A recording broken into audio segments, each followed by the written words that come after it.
নমস্কার বন্ধুরা, আজ নিয়ে চলে এসেছি মুচমুচে মুগ ডালের পকোড়ার রেসিপিটি করতে 150 গ্রাম মুগ ডালকে আগে থেকে আমি ভিজিয়ে রেখেছি। এখন ডালটা থেকে জলটা ভালোভাবে ঝরিয়ে নিয়ে একটা মিক্সির সাহায্যে এটাকে পেস্ট করে নেব।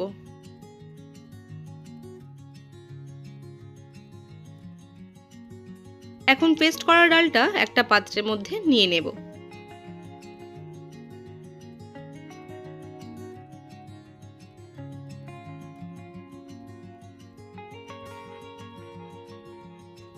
এরপর একে একে এর মধ্যে অ্যাড করে দেব স্বাদ মতো নুন, 1/3 টিস্পুন হলুদের গুঁড়ো, লঙ্কার গুঁড়ো, ভেজে নেওয়া জিরে ও ধনের গুঁড়ো, কুচিয়ে রাখা পেঁয়াজ, কাঁচা লঙ্কা,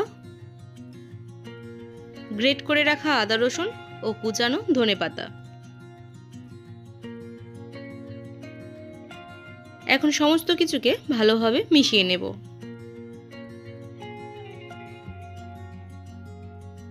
ডালটাকে যত ভালোভাবে ফেটিয়ে নেবেন, পকোড়াগুলো তেলে দেওয়ার সঙ্গে সঙ্গে ততই ভালোভাবে ফুলবে।